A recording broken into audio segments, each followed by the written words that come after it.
Muy buenas, Peñita Rolera. Vamos a grabar otra vez, por enésima vez, el vídeo de las respuestas a vuestras preguntas en el canal. Y es que este vídeo ha tenido una maldición encima. Se me han perdido vídeos, se han corrompido, como se diga esto, cuando se han descargado o guardado. Buah, el horror, ha sido el horror. Pero bueno, he tenido que empezar de cero otra vez y espero que esta sea la última vez. Así que tengo la sensación de haber explicado esto un millón de veces. En definitiva, voy a grabar el vídeo hoy, las contestaciones a vuestras preguntas van a estar en la caja de información, todas marcadas en su minuto. Entonces, si no te quieres comer todo el vídeo, si no quieres ver todas las preguntas y todas las respuestas, porque igual es un vídeo largo, en la caja de información puedes ver dónde está tu pregunta si te interesa, picas y vas directamente a ella y te saltas el resto. Creo que nada más, este vídeo va a tener un montón de cortes porque es imposible hacer una única toma sin que se quede monumentalmente gigante de 49 preguntas que habéis puesto en la pestaña de comunidad. Muchas gracias por la altísima participación, ha sido súper guay ver vuestras preguntas y venga, vamos a darle respuesta a todas ellas, pero ya. Y empezamos con Yoyo Tom, que nos dice: hice esta pregunta en uno de tus vídeos, espero que pueda responderla ahora. ¿Cómo puedo tratar con el metagame negativo, el metajuego negativo? Vale, es una pregunta abiertísima. Responder a todo el conjunto del metajuego negativo es muy complicado porque el metajuego negativo se divide en fragmentos de comportamiento. ¿Qué es metajuego negativo? ¿Cómo responder a qué tipo de metajuego negativo? ¿A qué conducta en concreto? Si tuviera una conducta sería más fácil pues intentar buscar una respuesta y en todo caso tampoco es tan fácil. En este sentido, la respuesta general a una pregunta tan general es contrato social. Es hablar todos antes de la partida para ajustar las expectativas e intentar decir con la mayor naturalidad posible sin que haya réplica, sin que haya intento de corrección. Es decir, aquí nadie es el padre ni la madre de nadie. Somos todos gente en igualdad de situación. Por ser director de juego no se es más, desde luego, y cuando estamos en el contrato social todos tenemos la facultad de poder señalar lo que parece que nos afecta a nuestra experiencia de juego y lo que nos gustaría ver reforzado, ver más. Entonces, en este sentido, ¿qué es metajuego negativo? Si hablamos de conductas Yo-Yo Tom, como por ejemplo que yo como jugador le diga a mi compañero lo que tiene que hacer para gestionar su hoja de personaje, pues eso a mi compañero le puede fastidiar un montón. Entonces, ¿de quién es la responsabilidad? ¿De la directora de juego o de mi compañero? Vale, pues del grupo, es de todos, siempre. Ese es mi punto, por lo menos, ¿vale? Cada grupo aquí tiene su opinión y su forma de gestionarlo. Desde mi punto de vista, somos todo el grupo los que deberíamos señalar qué comportamientos nos afectan a todos. Otra cosa es que lo que tú llames comportamiento de metajuego negativo, para la persona puede molar un montón. Porque yo como jugador puedo decir, a mí lo que me satisface es ganar. No me gusta el roleo, no me gusta estar ahí dramatizando e interpretando personajes. Lo que me gusta es que todos ganemos este desafío. Y entonces no hay ningún problema en que yo te diga a ti, jugador, cuál es la opción más táctica con la hoja de personaje que tienes. En la gestión de recursos te ayudo a ver cuál es el mejor recurso posible. Hostia, si a todo el grupo esto nos gusta, esto no es metajuego negativo, es un tipo de experiencia de juego. Y ya está. Estamos todos enfrentando la gestión del equipo de todos para enfocar contra un desafío específico. Entonces, wax, es relativo que te flipas. Hay que identificar metajuego negativo para tu grupo. Para tu grupo y después debe ser tu grupo el que le dé una respuesta.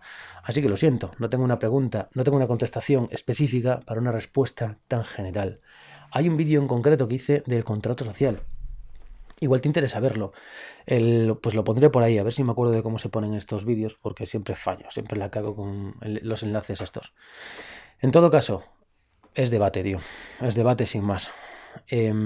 A veces nos cuesta, como personas normales del mundo mundial, la tendencia general en la masa humana es a la mansedumbre. Solemos rechazar el conflicto. Esto es muy rollo club de la lucha, de sí, la gente rechaza el conflicto, rechaza los combates verbales, los combates físicos, los rechazamos, no nos gusta el conflicto.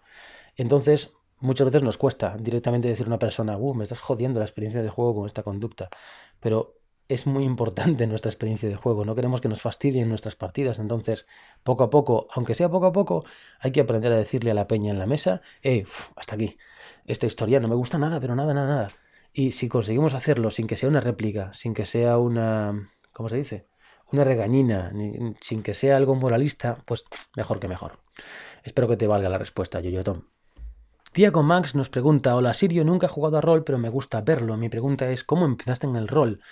Pues juega, Tiago, ¿qué haces, tío? Métete en el server de Duty o búscate algún servidor online. Vas a pasártelo en bomba, tío, vas a flipar. O sea, métete a jugar en cuanto puedas. ¿Cómo empecé? Empecé cuando me engañaron mis colegas, no sé qué edad tendría, 16, 17 años por ahí, y yo pensé que íbamos a jugar a fútbol y nos sentamos en la mesa de uno de ellos, de Ricardo, a jugar una partida de lo que creo recordar que era El Señor de los Anillos.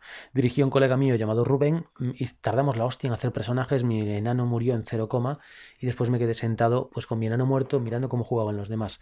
Mi primera experiencia del rol fue una mierda, fue un truñaco, fue en plan, ¿qué estamos haciendo aquí, tío? Yo me quiero ir a jugar al fútbol y punto. Pero me impactó mogollón, ver lo que hacía mi colega Rubén me impactó mucho. Eso es lo que llamó la atención para mí en el rol, la dirección, directamente la dirección, la creación de una historia, la composición de una historia.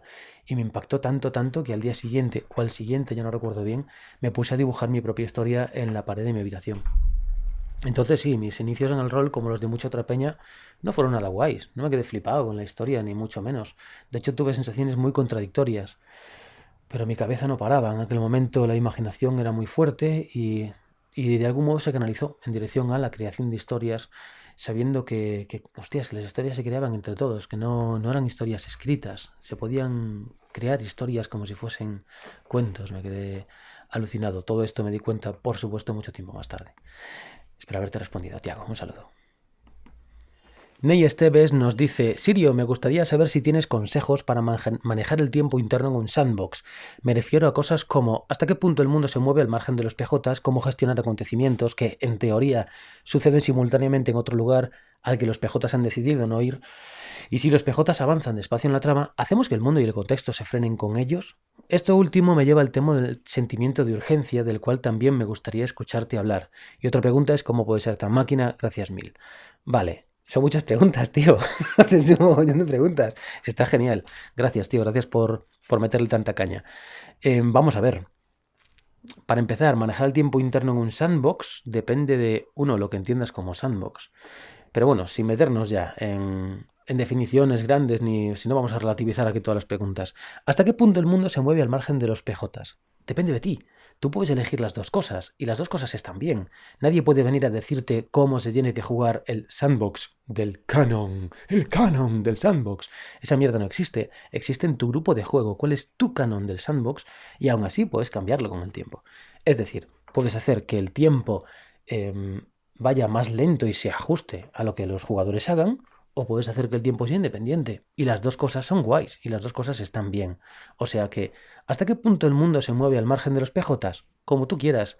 A ver, si te importa la verosimilitud, todos aquellos acontecimientos de los que los personajes sean testigos, entonces lo interesante es que tengan una consecuencia, una causalidad normal.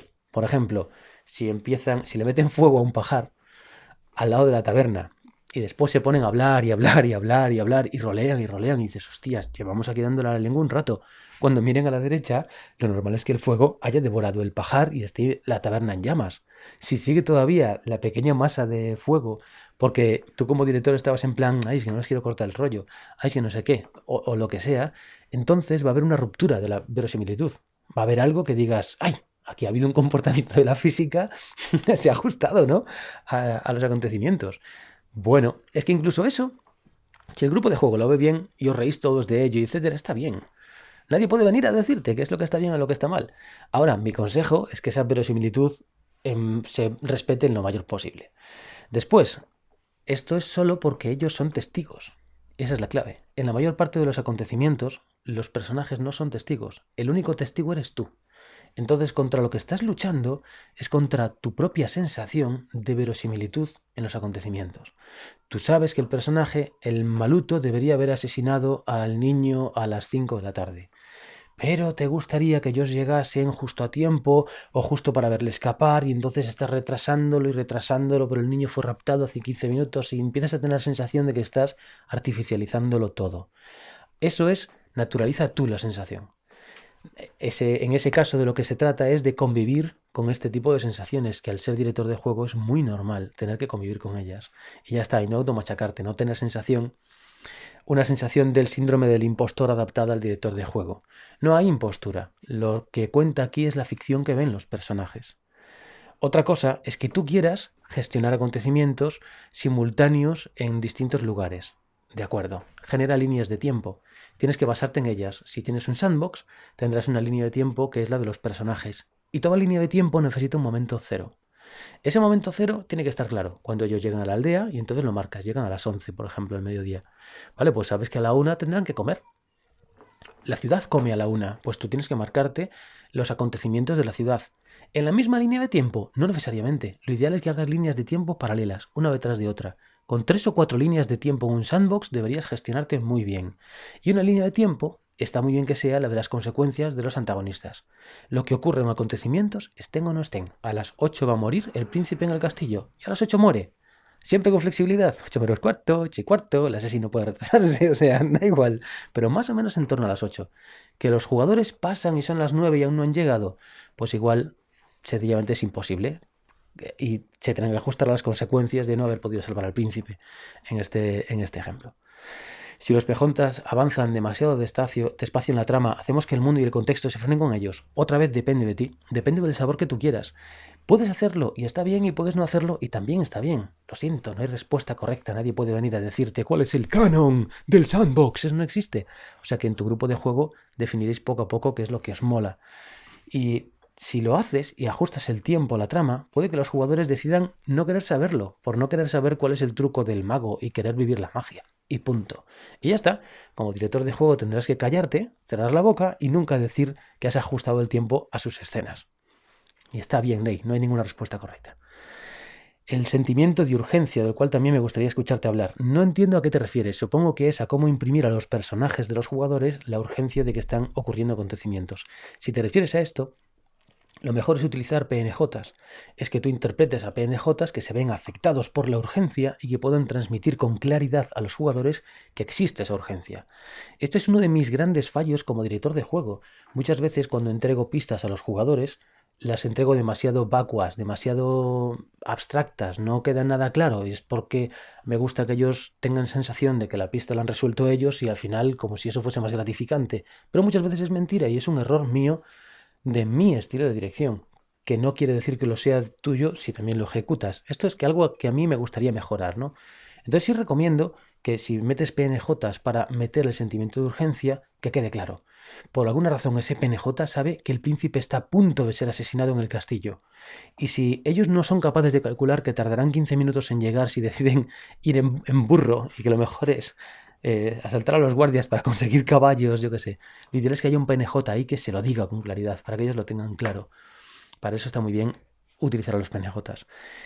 Y ya está, muchísimas gracias por tus preguntas, Ney. Vamos a ir, a ver, espero, ojalá queden respondidas y si no, ojalá tengamos también en algún momento oportunidad de tomarnos unas cañas y lo hablamos. Vamos a por la siguiente pregunta, a ver qué nos preguntan por aquí.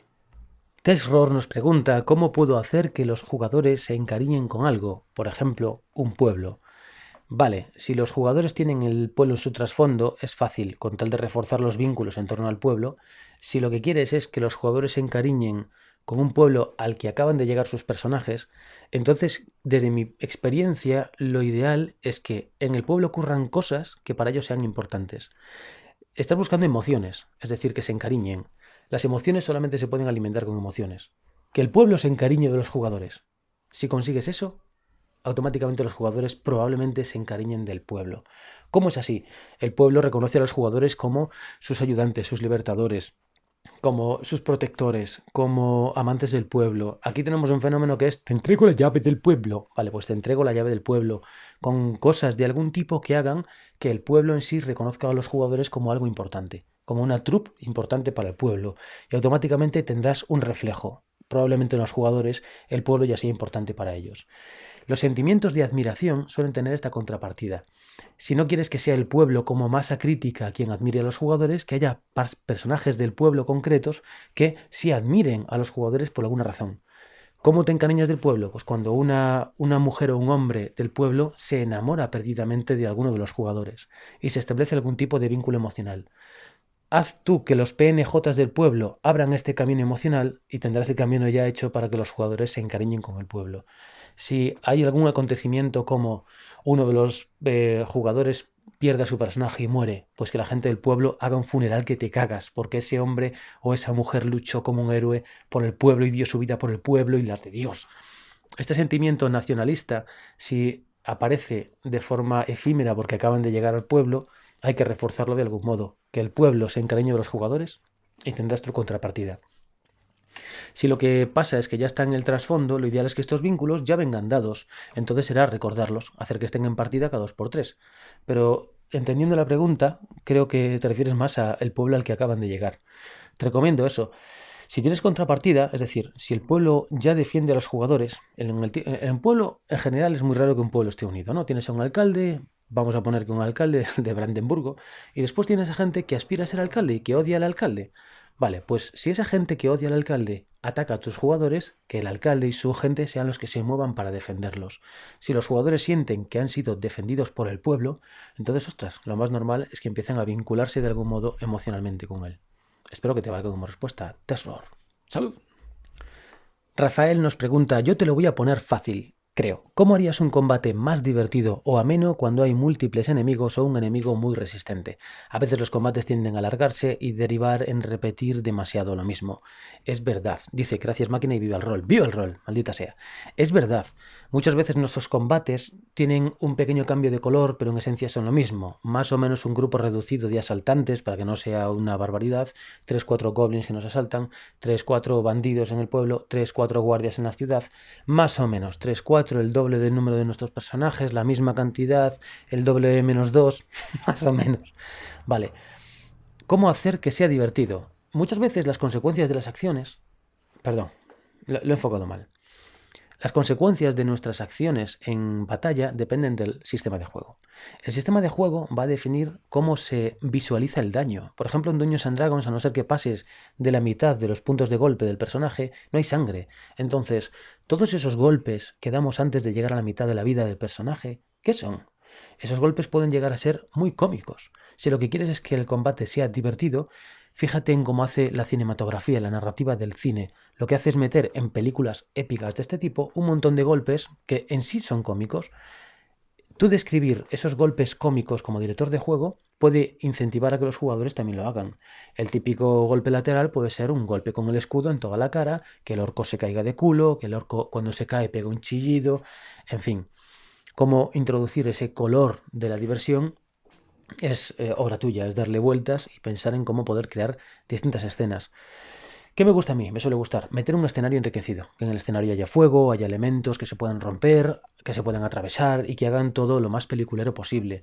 Depende del género al que estamos jugando. Otra vez, la pregunta es muy general, pero yo creo que cuando hacemos estas preguntas nos solemos referir siempre al combate en el rollo de fantasía, épico, caballeresco o de fantasía medieval. Entonces, que haya cosas que se puedan romper es muy interesante. ¿Estás en el medio natural? Intenta meterle cosas como ríos, cascadas, puentes, ruinas, elementos que se puedan trepar hacia arriba. De forma gratuita, por ejemplo, en Piratas del Caribe aparece un molino. Un molino viejo que es una especie de ruina, pero hostias, todavía tiene la rueda del molino que está girando. Eso que te da pie a que puedas hacer un combate encima de la rueda del molino mientras gira. ¿De acuerdo? Es tener, por ejemplo, yo algo que hago es tener una hoja siempre de acompañamiento en escenas de este tipo con una buena cantidad de elementos que me gustaría meter y que me parecen divertidos de escenario, sin más, que meten más o menos dificultad y enriquecen más o menos la escena. Un ejemplo, pues rueda de molino, ruinas, agujero que cae cerca de la cala en el mar, al agua, yo que sé, barandillas que se puedan romper. Y luego, si tu juego, tu partida te permite cosas muy pulp y muy cinematográficas, en plan, pues caemos un trozo de puerta gigantesca del castillo, cae escaleras abajo y de pronto pues estamos luchando encima de una puerta que resbala por la calle principal y todo el mundo lo mira haciendo wow. Vale, pues todo ese tipo de efectos son lo que va a hacer que tu combate sea más divertido y más fuera de lo normal. ¿Qué pasa? Que no todos pueden ser así. Si no, acaba siendo toda una especie de frenesí de película total. Entonces es ideal mezclar combates que sean más divertidos con combates que sean más normales. También para mi gusto muchas veces los combates, si están muy reglados, si están muy a la norma y a la regla, se alargan mucho sin que haya un color específico. Entramos en combates matemáticos.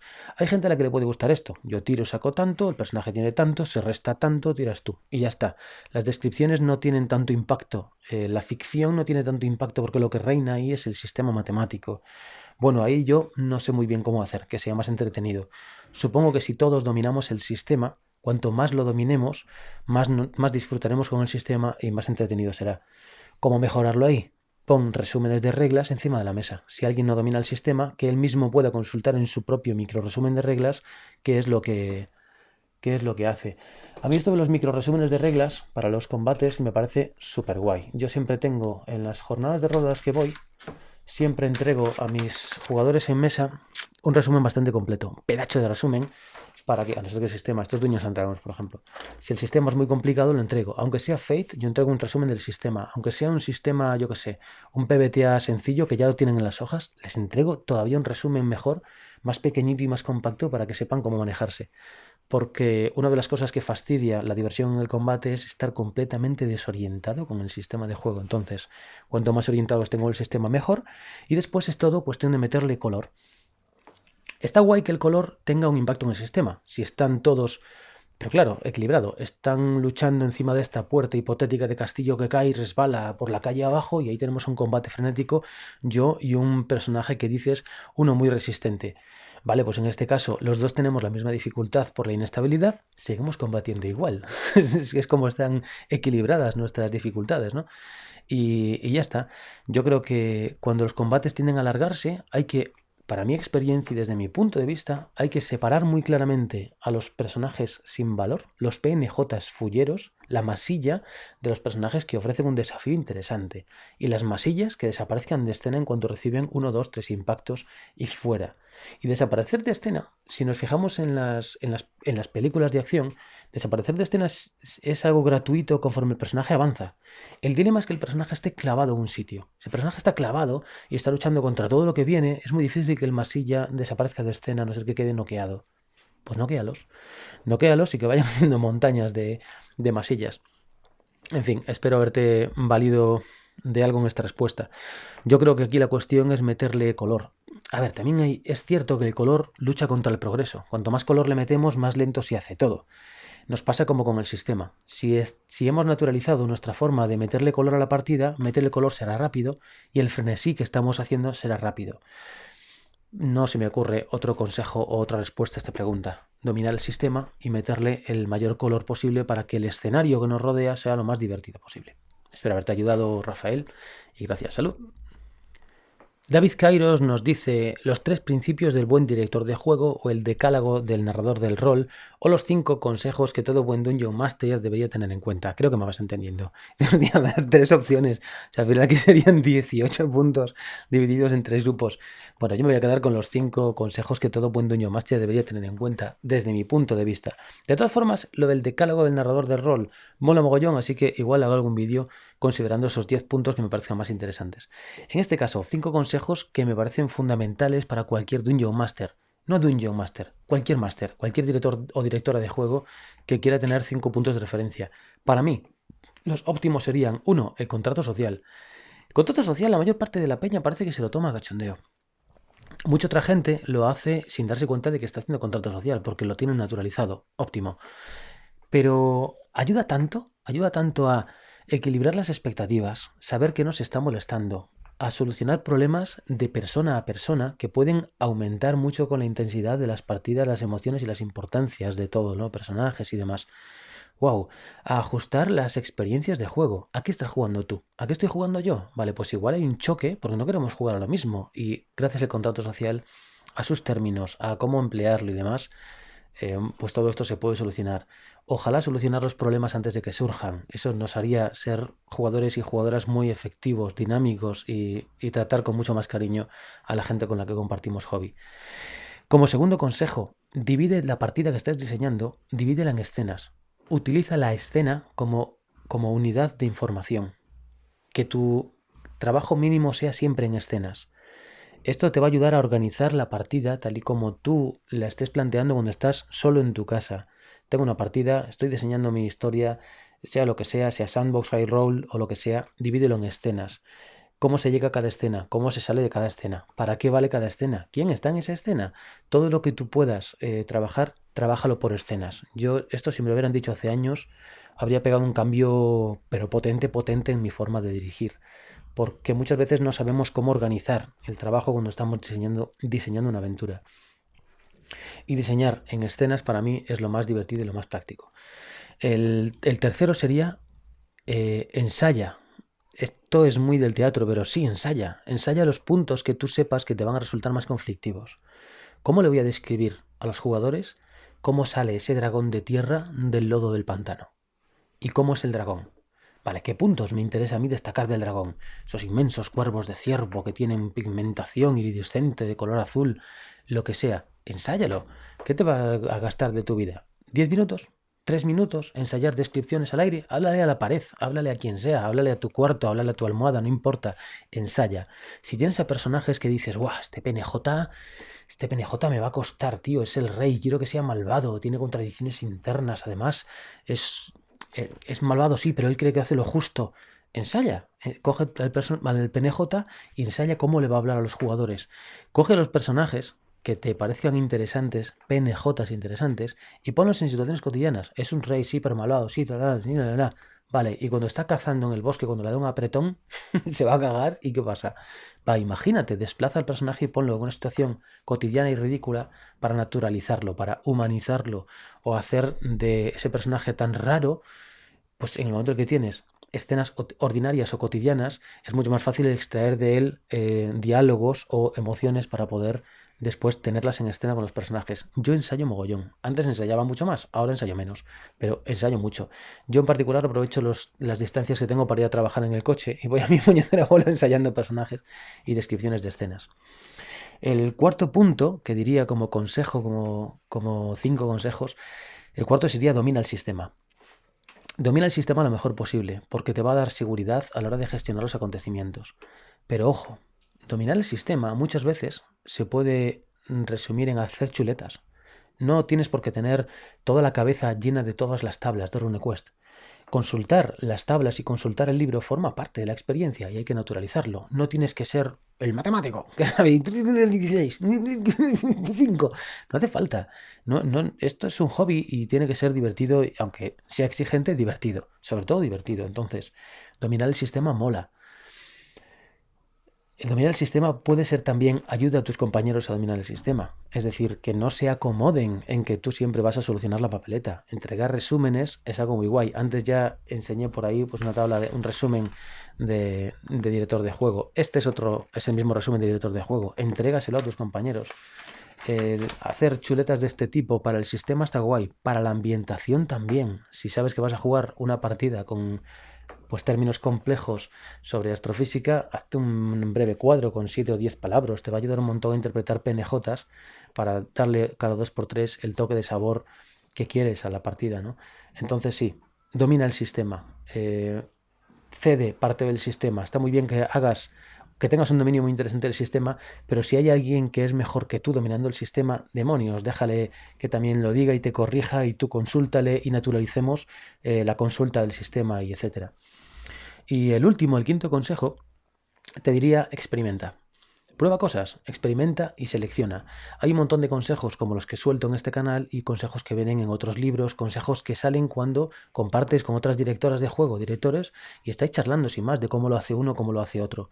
Muchas veces en estos casos somos poco receptivos. Estamos con muchas ganas de contar nuestra mierda, pero con pocas ganas de recibirla de los demás. ¡Qué pena! Experimenta recibiendo los consejos de los demás y ponlos a prueba en tu mesa y desecha lo que no funciona. Esta sensación de experimentar y de incluso experimentar con mecánica si quieres, me parece muy guay porque te va a ayudar a ser flexible, a ser elástico en tu forma de entender la dirección de juego. Así que sí, experimenta y selecciona. Espero que esto que te conteste a los 5 consejos que todo mundo en un máster para mí, siempre para mí, ojo, debería tener en cuenta. Y me apunto lo de hacer el decálogo. Y está guay. Gracias, David. Gary Miró nos dice, como todos sabemos, los diferentes medios narrativos emplean diferentes técnicas y tienen ventajas y desventajas a la hora de expresar y transmitir. Cada una tiene sus virtudes intrínsecas al tiempo que sus limitaciones a la hora de contar una historia. Mi pregunta es, ¿cuáles crees que son las virtudes y limitaciones narrativas del rol? Un saludo a la madre que te parió, Gary. Qué pedazo de pregunta. Es una preguntaza. Y, hostias, es que esto pediría unos cuantos vídeos, una maldita sesión de vídeos, vale. Para mí, los juegos de rol representan un tipo de narrativa a la que me gusta llamar narrativa líquida, porque son tantos los factores que van construyendo la narrativa y hay tanta falta de control en los distintos factores que para mí el comportamiento es como un comportamiento líquido. Da igual cuánto lo preparo yo como director de juego. Cuando la narrativa se enfrenta a los jugadores, imagínate que somos 4 jugadores, ¿vale? Pues somos 5 variables que estamos constantemente afectándonos los unos a los otros. Y entre los 5 damos forma a la ficción, que es la narrativa resultante. Esta narrativa emergente es incontrolable, es absolutamente incontrolable. De esa naturaleza incontrolable es donde me parece que existen la mayor cantidad de virtudes y limitaciones. Limitaciones en el sentido de que nunca te va a salir una narrativa tan perfecta y tan pulida como la narrativa de una serie o de una película. Lo cual está bastante bien porque tampoco hace falta que se artificialice. Y es que mogollón de veces cuando ves una película, los personajes son artificialmente estúpidos para no hablar entre ellos de forma evidente de lo que les está pasando porque entonces no habría trama. Y eso es el horror cuando lo veo. Últimamente cada vez lo soporto menos. O las conversaciones están naturalmente capadas porque intentan reflejar un tipo de emoción arquetípica que el guionista o la guionista pues ha querido meter como una auténtica cuña, como si fuese una especie de mensaje, ¿no? Ético. Y es como, vale. En nuestro caso, todo está improvisado. Esa improvisación es su principal ventaja, la falta de control. Es salvaje la narrativa rolera en ese sentido. Como todo está improvisado, como es salvaje y frenético, los arquetipos que empleamos, porque todo el rato empleamos arquetipos, tropos, desde el tabernero que escupe ¡pua!, a la jarra en la lava, esto es el tropo más curtido, ¿no?, de las tabernas, hasta el arquetipo del pícaro, que tiene su propio arquetipo, el pícaro drow, el último de su especie. O sea, hay un montón de tropos, ¿no? Sí, era un mal tipo, pero después de no sé cuántos años ya empieza a ser bueno, empieza a entender, claro, es necesario, porque si no, no puede jugar como el resto de personajes. Era un racista, pero poco a poco va entendiendo, 200 años más tarde, vale. Es un arquetipo, un tropo propio del pícaro drow. No es el único. O sea, aquí prácticamente cualquiera cuando se hace un bárbaro bruto humano pues tiene que intentar escapar un poco del arquetipo de Conan o de Gronan en el mejor de los casos. En definitiva, utilizamos los tropos y los plasmamos de una forma líquida, chocan contra ella. Los tropos resultantes son interesantísimos. Una de las principales virtudes para mí de la narrativa rolera es que la transformación a largo plazo de los personajes es tan natural, es tan genuina, cuanta más intensidad le metes a las emociones, más la transformación de los personajes se convierte en algo muy íntimo, absolutamente íntimo de los participantes. Y eso es algo que me parece súper guay. A ver, nunca llegamos ni probablemente llegaremos al método este de género Stanislavski de vivir al personaje desde dentro y bueno, y someterte a todo tipo de vicisitudes para entender cómo era la vida del personaje que tú estás intentando interpretar, qué es lo que pasa en el teatro o en el cine, etcétera. Porque no nos hace falta, porque no es la experiencia que queremos. En el rol todo es más elástico, más inmediato y tiene menos corrección. No puedes decir corten, repitamos la toma, y eso hace que sea genuino. En el rol no se repite la toma. Lo que sale salió. Lo que interpretas ya se quedó. Si tú tienes facultad para dejarte grabado eso, tu personaje con el paso del tiempo se vuelve algo absolutamente íntimo. Yo creo que es algo que hemos sentido un montón de veces los jugadores que hemos estado con una campaña larga de 2 años, 3 años y tu personaje al final es como wow. Vale, y limitaciones. Pues eso, nunca vamos a tener historias tan perfectas, ni vamos a tener escenarios tan vívidos como pueden encontrarse en el cine, la televisión, etcétera. Estamos sometidos a la velocidad comunicativa del diálogo, del debate. No podemos tener las imágenes que tienen las series, el cine, ni el teatro, que también juega con imágenes. Carecemos de estos efectos especiales. Como máximo tenemos la reorientación a escenas o ilustraciones que nos molan y que nos pueden llevar a vivir los paisajes. Y luego también como limitación tenemos que la capacidad de atención del ser humano está muy limitada y dependemos de esa atención. No tenemos una metodología profesional de profesionales que hayan trabajado la narrativa rolera como para decir, vale, pues cómo mantenemos la atención del público. ¿Quién es el público? El jugador. ¿Cómo mantenemos la atención del público? Mezclando este tipo de música con este tipo de ángulos, haciéndolo así, trabajando el personaje así, haciendo que se identifiquen por aquí. Todo esto nos falta en el rol. Nos falta por completo. Además, tenemos mucho manual sobre jugar aventuras y muy poco manual sobre cómo jugar en general. Y muy poco manual que no pretenda ser una cátedra. O sea, que sencillamente te digan formas de jugar. Nos falta teoría sobre cómo interpretar, cómo jugar, cómo componer partidas, cómo imaginar. en ese caso la limitación de la imaginación para mí es muy fuerte. Yo imagino con mucha intensidad. Entonces, cuando juego con gente que no imagina como yo, me tengo que limitar. Me tengo que autolimitar un montón porque se me va la castaña. Sobre todo si estoy como jugador. Como director no, porque estoy un poco más disperso y atento a los demás, pero como jugador, en plan egoísta, modo estoy a mi puta bola, wow. Tengo que limitar tela porque si no, me como. Tengo la sensación de que me como la mesa. O me como la historia. Fagocito la historia para construir mi propia historia.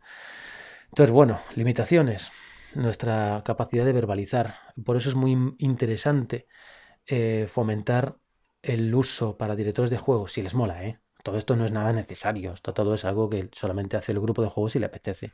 Fomentar el tener acceso a una riqueza de vocabulario interesante, que se ajuste a la experiencia de juego, ambiente, mundo en el que estás jugando, y tener naturalizado el me equivoco, me bloqueo, fallo, qué cagada, jajaja, me río, seguimos jugando, y que todo eso no afecte del todo a la narrativa. Y luego, también como limitación, pues que parece que muchas veces los propios roleros luchamos contra la narrativa rolera. No queremos aceptarla como una narrativa y como una narrativa propia que tenga su propio método y que deba ser estudiada como tal, con respeto, con sensación de la narrativa rolera está aquí dentro de las narraciones, dentro del mundo narrativo y viene para exigir su propio hueco y para decir, no, no, yo no soy resultado de un grupo de frikis que están hablando en un sótano, yo tengo mi propio cuerpo y mi propia forma de existir y necesito un cuerpo teórico a mi alrededor hecho por gente profesional que se dedique plenamente a reflexionar sobre mi forma de ser. Esto debería estar ahora mismo, yo creo, diciéndolo en la narrativa del rol. Y bueno, yo creo que se me ha ido ya la castaña suficiente, ¿no? Con esta pregunta. Creo que merece mucho más. Merece, de hecho, debate abierto entre diferentes personas que puedan enfocarlo desde distintos puntos de vista. Algunos muy críticos. Yo soy muy adulador de la narrativa rolera.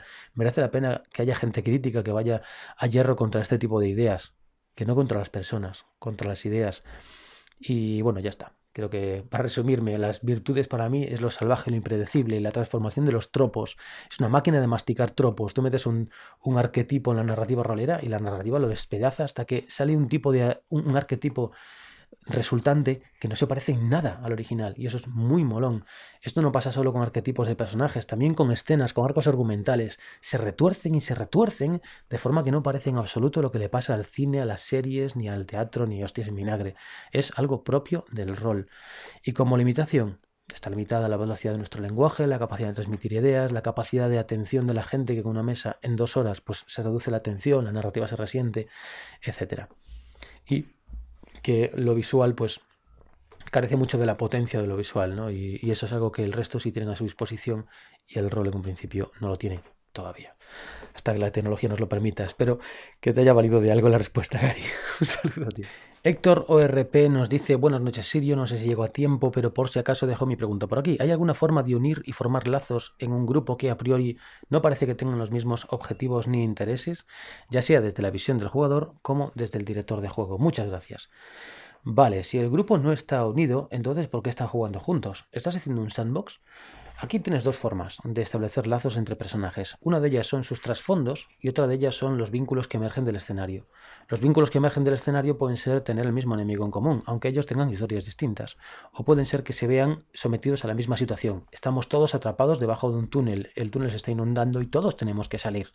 Aún así, nada te garantiza que cooperen. Y es que esto es lo que tiene que ver, no, te lo he comentado antes, ¿no? Esto es lo salvaje del rol. No tiene por qué obedecer a tu diseño, a no ser que esté muy bien hilado. Formar lazos y unir a un grupo que no tenga los mismos objetivos ni intereses es difícil, es bastante difícil. Sí que hay herramientas. Créalos, tienes que crear esos intereses comunes. Tienes desde el tipo el amigo de mi enemigo es mi amigo, hasta el enemigo de mi amigo es mi enemigo, etcétera. Si en este caso no tienes lazos entre ellos, tienes que generar enemigos comunes, monstruos de los que huyan en común, sea lo que sea, que claramente apunten en una misma dirección, aunque los motivos que los lleven a esa sean distintos. Después, si puedes fomentar las escenas narrativas entre ellos, eso habitualmente genera vínculos. El problema después es enlazar estos vínculos con un sistema de juego que los obligue. Si el sistema no está orientado a tener ningún aspecto narrativo, entonces vas a depender por completo de contrato social y la voluntad de los jugadores de que les interese esa experiencia. Y si no, no tienes nada. Si lo que te interesa a ti como director de juego es tener grupos que tengan esos mismos lazos, ¿para qué crearlos después? Intenta construir los lazos durante la construcción de personajes. Hay sistemas muy buenos para ellos que puedes encajar con otros sistemas. Sistemas de creación, por ejemplo, de vínculos como los que hay en el Drama System.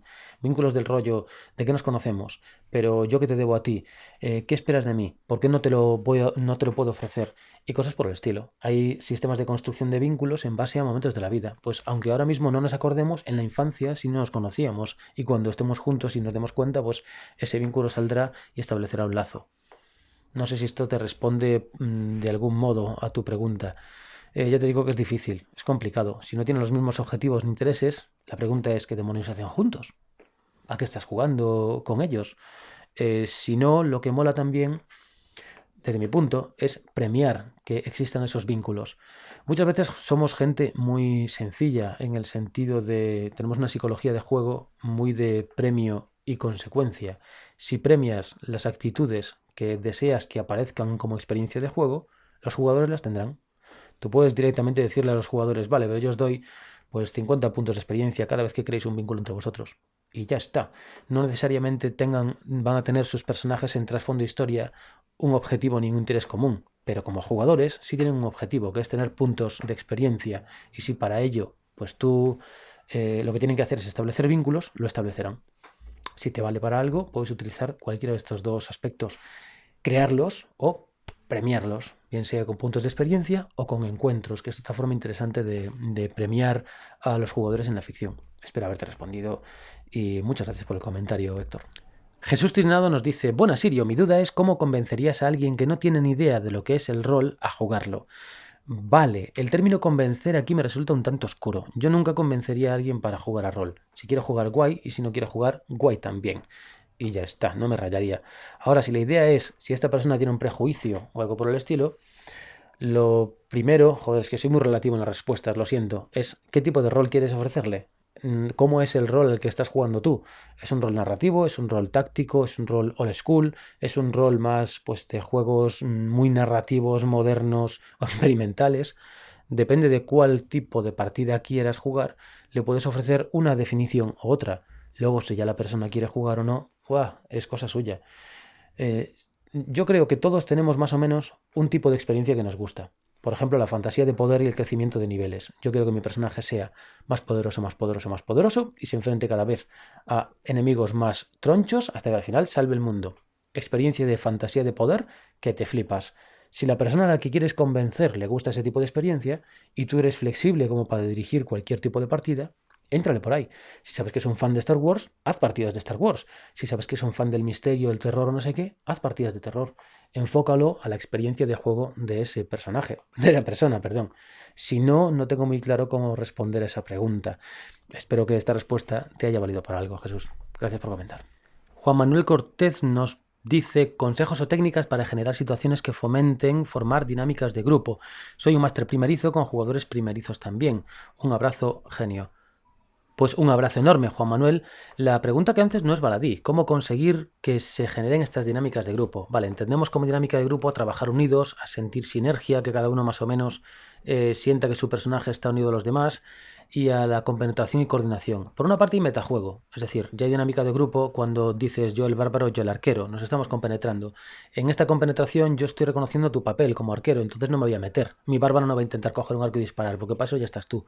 Entiendo que mientras yo no me meta a molestar tu arquetipo, ya estamos dinamizando. Cada uno sabe su papel y cada uno va a utilizarlo en las distintas escenas.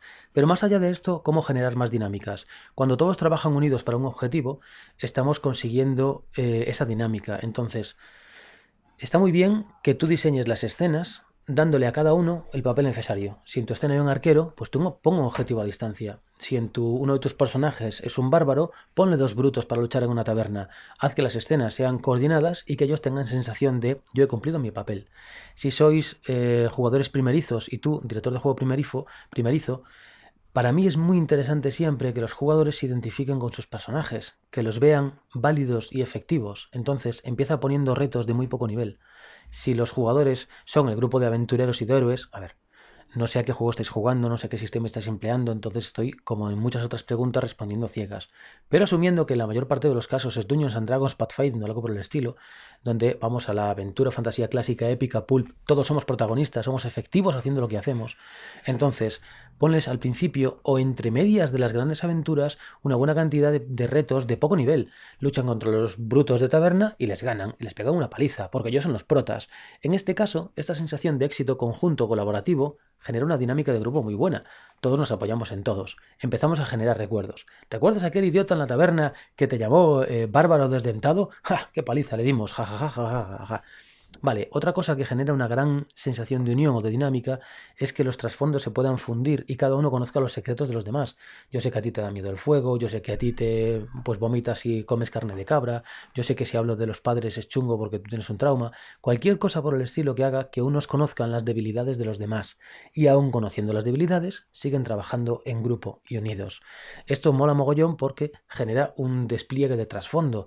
El trasfondo se puede ir descubriendo poco a poco y aquí no hace falta hacer interpretación teatral ni mierda sin vinagre. Si estáis empezando, el trasfondo puede ser una vulgar confesión. Lo podéis decir incluso en tercera persona. Mi personaje le habla sobre su infancia. Y punto. Es decir, no tenéis por qué lanzaros a una faceta interpretativa si os sentís molestos o incómodos por aquello de ser primerizos. Hacerlo a vuestro rollo y a vuestro ritmo. En este caso, compartir los secretos del trasfondo genera muy buen feeling. Después, tener enemigos comunes o que haya algún personaje que esté en situación de debilidad temporal y el resto lo ayuden, también genera una gran dinámica de grupo. Por ejemplo, si estáis jugando a nivel 1 Dungeons and Dragons, 4 personajes y uno es raptado, que los otros 3 busquen la forma de liberarlo. Vale, genera un desajuste de foco. ¿Por qué? Porque estos 3 van a estar activos tramando un plan, yendo contra los ladrones y este está como apresado. ¿Cómo puedes compensar este tipo de escenas? Dale algo que hacer a este. Que tenga una parte narrativa hablando con los ladrones. No lo dejes amordazado e inútil, porque entonces se va a aburrir en tu partida. Mola que aunque esté amordazado y esté en una posición de debilidad, esa posición sea útil. Puede que hablando con el jefe de los ladrones pues tengan algún tipo de romance con él, yo qué sé, cualquier cosa, o que tengan algún tipo de... pronto descubran que son del mismo pueblo, es que vete tú a saber. Ya está, entonces estos 3 salvan al cuarto, ya se genera una especie de vínculo deuda, ¿vale? En otro momento a este le pica una serpiente, estos 3 le buscan el antídoto. Con esto lo que consigues es tener pequeñas escenas que no representan el grueso de la partida, no están salvando el mundo, no es nada importantísimo, pero generan una gran cantidad de vínculos si es una campaña muy larga, muy larga. Y creo que puede molar muy guay para estas dinámicas de grupo. Espero haberte respondido porque es una pregunta muy, muy cañera, es una pregunta muy complicada. Lo de las dinámicas de grupo, wow. Hace poco hice un vídeo sobre cómo los jugadores pueden tomar la iniciativa para poder desplegar el trasfondo de los demás. Igual te interesa verlo, me parece que es el sexto microconsejo rolero. Y nada, espero ayudarte y un gran abrazo, Juan Manuel.